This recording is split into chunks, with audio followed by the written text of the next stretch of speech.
आवा सुना जाना पैते हो जोरिया हर राज मोहवावे कोई नहीं सुनेगा।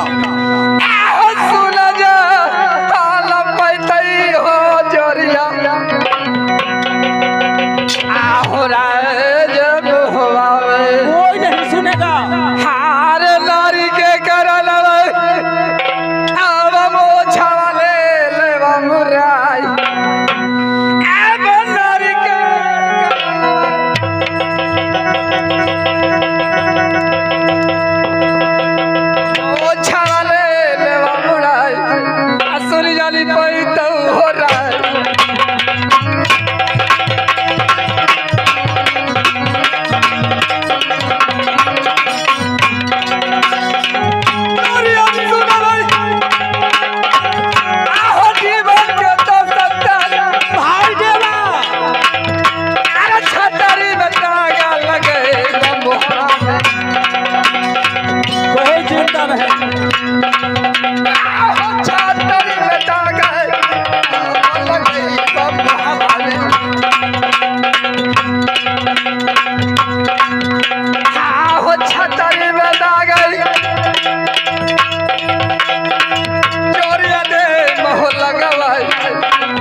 मैं समझा रहा हूँ ऐसे में लौट के राज महुआ जा चलो नहीं तो राज महुआ की प्रजा लोग भी जानेगा तो तुम्हें क्षत्रिय धर्म नष्ट हो जाएगा।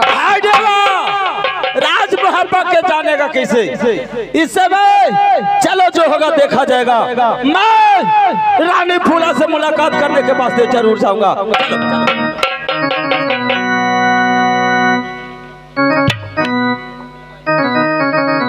इसमें मालिन कह कर गई कि मैं बहन बेटी के लेकर आऊंगी। इसमें मैं इंतजार कर रही हूँ कि कब मालिन अपन बहन बेटी के लेकर हमारे दरबार में आए, उन्हें देखे लगी। हमें इतना दिल तरस रहा है कि हद से ज्यादा मैं कुछ देरी आओ मैं इंतजार करती हूँ। मालिन कब आते हैं?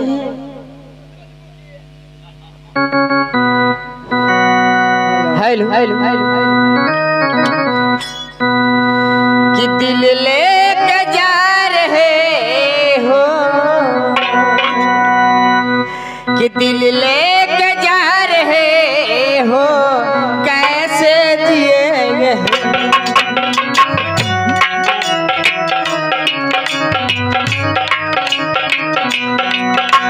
लेके जा रहे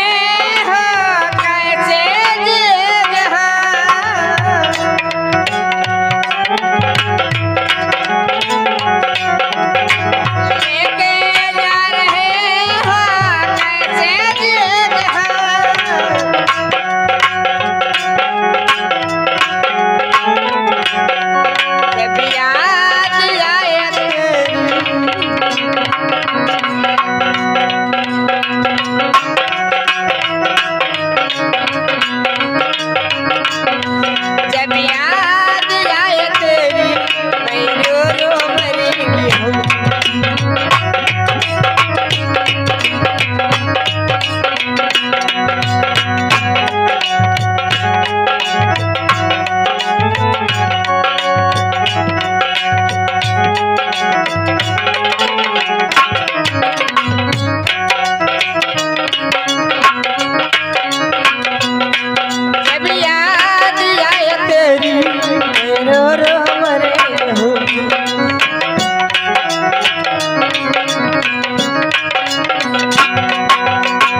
हेलो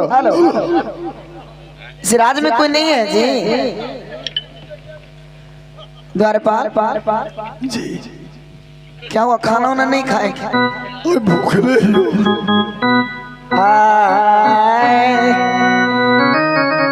जाई के खबरिया करीदा आज तनी बंगले पे मालिया तनी सुनले हे कहला जी मोरा बाप जाई के खबरिया आज करीदा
जुल्म सिंह सिपाही जी आप जाइए और महलों के पास खबर कीजिए कि मालिन आई है अपन बहन बेटी लेकर के।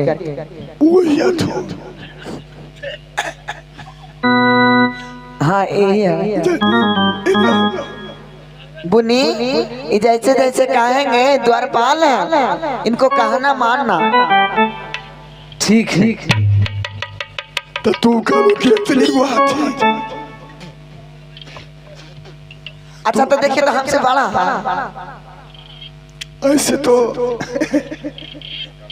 छोटे हाथी इन्हें होता ओ मत देखियो। नहीं अभी नहीं देखना, आप कुछ जाके उठ पटंग शिकायत कर दीजिएगा तो तू करो कि इतनी बात हो ये मोटा के भीतर वाली मोटा आपका बोलने का तमीज नहीं है।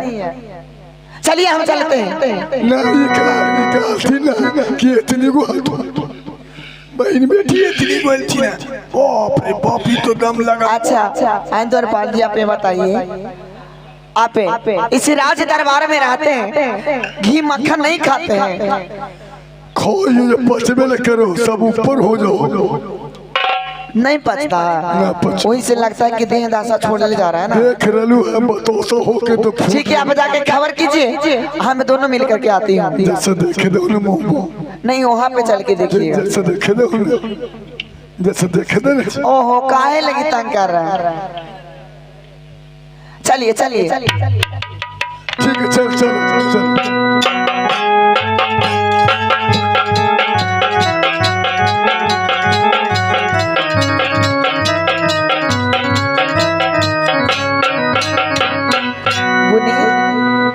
खुशी रहो द्वारपाल, हम जैसे प्रणाम करेंगे क्या जैसे तुम्हें भी करना हो। मालिन आ गए? ठीक है। उन्हें बहन बेटी आई है कि नहीं? महारानी जी के चरणों में प्रणाम कर। जीती रहो जीती रहो द्वारपाल। महारानी जी क्या जैसे बोले उसे मैं आपको आज्ञा के पालन क्यों। आप बहन बेटी को साथ कुछ बात बर्ताव करना चाहते हैं तो करिए, और मैं हमें इजाजत चाहती हूँ कि हमें जाने दीजिए, कहा कि घर पर भी बहुत सारा काम है। ठीक है मालिन, इसमें तुम्हारी बहन बेटी आ गई है हमारे महल में, इसमें आज से और रात भर यहीं रहेगी आपके बहन बेटी। सवेरे द्वारपाल के साथ सेवा संस्कार से पहुंचवा। नहीं नहीं, हमें बुला लीजिएगा, हमें बुलाइएगा, हम खुद आएंगे। इनको पर हम विश्वास नहीं करेंगे। क्या हमारे 12 बरस से द्वारपाल हरे महल में ड्यूटी करते हैं, ऐसा बात नहीं है। नहीं, राह में आए थे तो 3 बार उनका गया घूंघट उठा के देखने के लिए। जानते हैं तनीगो से नटखट है। ओ तो इसका ये नहीं, इनको बात के मत लीजिएगा। अच्छा ये नहीं, इसका खानदान है पूरा नटखटा रहा। ये हम काहे कहें। ठीक है, तो आप कुछ बात बता। देखिए कुछ अनशन बकिएगा मत, नहीं तो एक तो ऐसी ही पागल पौड़ी है, आपको उठा के पटक देगा। बोल बचन कर वो ना जी, ऐसी बोल बचन कर जैसे वो घर के खोली देख अच्छा से भी बात वार्ता करना है तो अच्छा से कीजिएगा। जैसे वो घर के देखा वो अब जो मारे जो ये मन की कालथिन की तन्नी को है बहन बेटी, ये तो मोटो के भीतर होलथिन जी। ये द्वारपाल इसमें तुम जाओ अपने ड्यूटी को देखभाल करो। तनी मालिन के बेटी आए हैं तो सखी के समान है, बहन के समान है, इन्हें सोगा सगात नहीं करेंगे तो हमारे दरबार को उल्लंघन करेंगे, शिकायत करेंगे।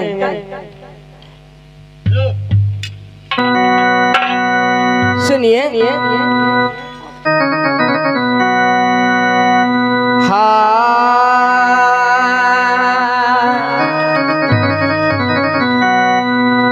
आज से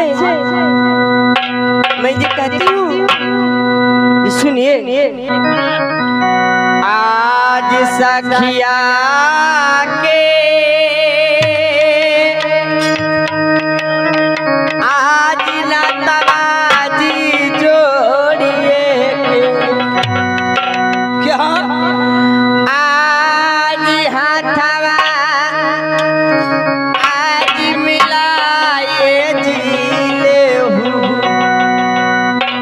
हे साखिए के समानवा जी मानवई, हे मोरंगवा के राना चल जी।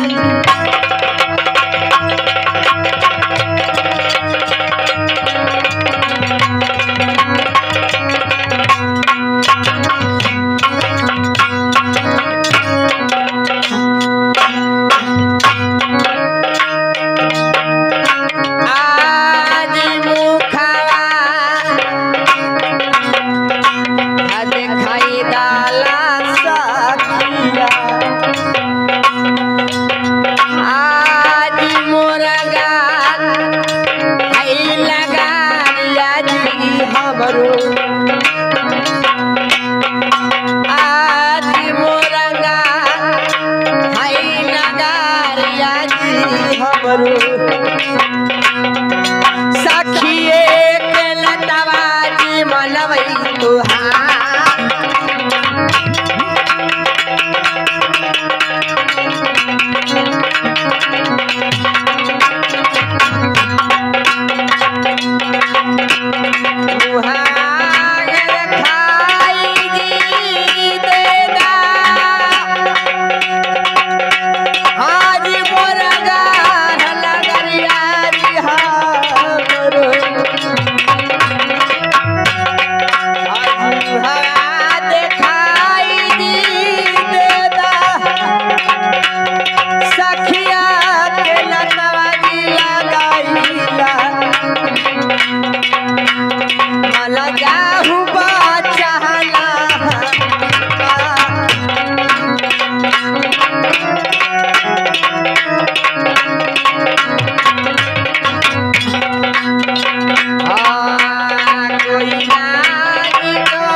आज कोई लाज सकवाती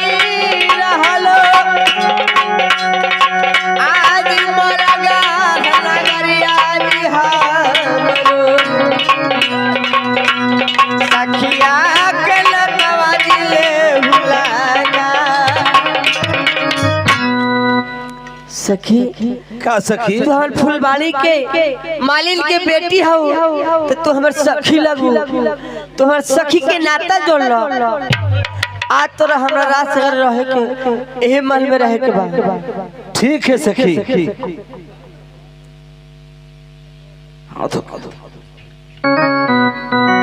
सखी सखी ई बतावा तोर हाथ हवा के हथौड़ा ए आगे सखी भाई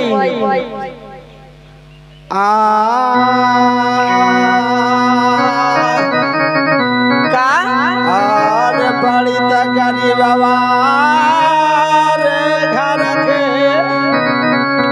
अमालिन बेटी आई। अच्छा अरे बड़ी तकरी बाबा रे घर के मालिन बेटी आई। खेतवा पथरिया में क्या सखी आरे कराहियो का ए सखी का ए सखी आरे खेतवा पथरिया में आरे कराहियो काम आरे खुरपी रे कुदारिया चलाई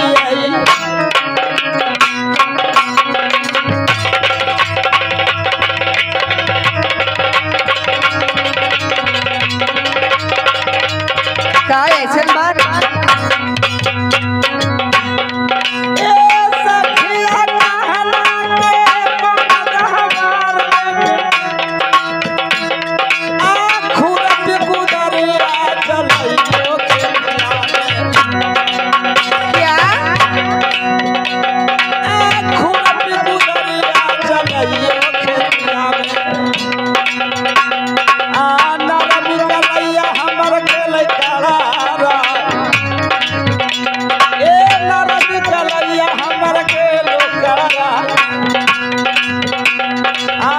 क्या बता दे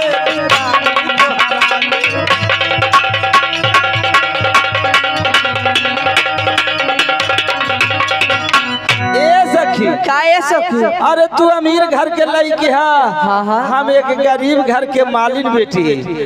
अरे फुलवाड़ी कभी कोड़ई कभी खेत पथारी कोड़ई तो खुरपी कुदारी पकड़ते पकड़ते हमारा हाथ कड़र हो गए सखी। क्या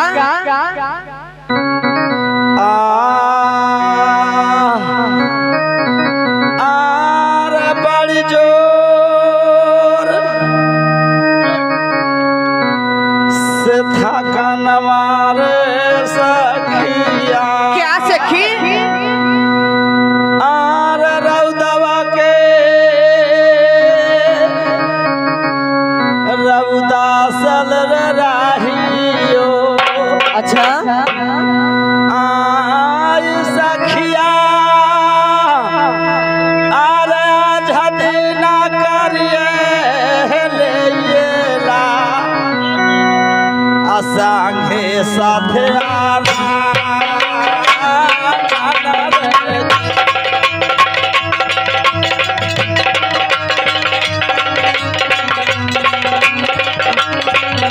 का ए सखी